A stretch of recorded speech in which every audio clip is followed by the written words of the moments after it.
So what we're going to be looking at here today is how to properly set up your tray for your microblading treatment.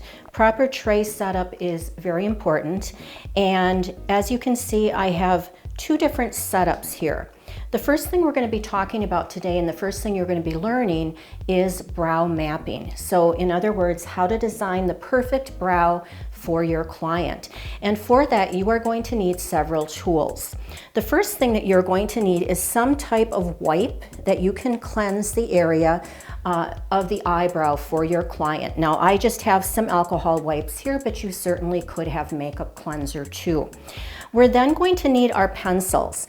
And here I have a brown pencil as well as a black pencil. Black pencil is what we really prefer to draw with. However, it can be rather shocking for your blonde clients. So it's not a bad idea to have a brown one as well. And then this is a razor blade which you will use to actually sharpen your pencil. And we'll be teaching you how to do that. You need a very, very fine edge to get a good design for your client. And as you watch the video on the actual mapping, you'll see why that's even more important. We have a caliper. Now the caliper is going to help us to duplicate the brow design. So when we do the first design, we're going to get our client's approval, but then we need to duplicate that exactly. And that's where the caliper is going to come in. And then we do use the string method for measuring.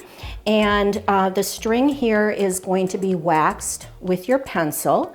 There are some brands that do come already waxed, and you certainly can use those, but this works very easy.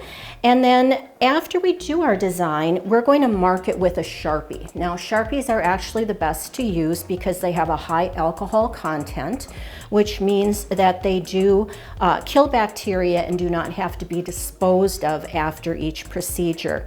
And then to assist us in our mapping, we have some Q-tips as well as some little microfine that we can fine-tune our design for the client. Now the other side of the tray you see I already have set up. This is for our actual procedure. And so I have wrapped our green soap and our saline with some protective wrap. It's very important. I have our cotton rounds, a few more of the little micro tips, and these are all things that can be disposed of, and you do want to have a waste receptacle. I have my numbing and then also disposable tool for the microblading. So this is how your tray should look. You want your tray to be clean. You want your tray to be organized. And we're next going to go into how you're actually going to design that perfect brow. All right, so one of the things that we need to do to prepare for the mapping is to make sure that we have that pencil nice and sharp so we get that fine line. And the way we do that is to use a straight razor and to work on both sides.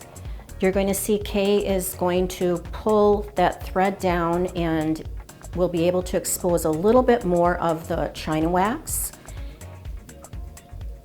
And then it will be braced on one side as we shave the other side, and then we'll flip it over.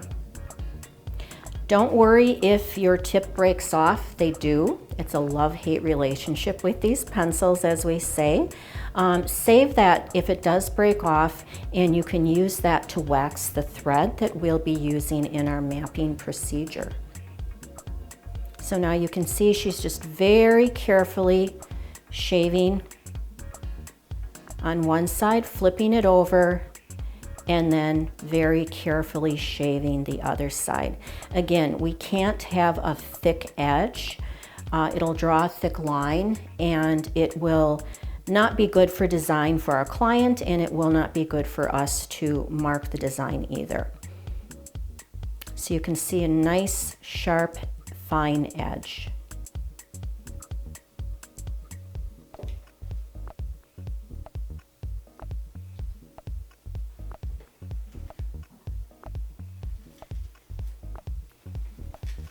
And it's not a bad idea to have more than one pencil sharpened, especially when you're new, because if you break one and then have to sharpen, that can be very time consuming. So now this is the thread that we're going to use to mark our lines. We'll be doing both horizontal and vertical lines. This is the fastest way to get a design. And so we're going back to that China wax pencil, and we're going to wrap that around the thread, or wrap the thread, I should say, around the pencil, draw it through until we can see that there is enough color on the thread. Now, just something to be aware of: when you are using this thread, it is quite fine, and we don't want to use it in a sawing motion because it could actually cut the skin or be uncomfortable on the skin. Now you can see what a nice fine line this will give on the skin. We're wrapping it tight so that we get a straight line, not a curved line.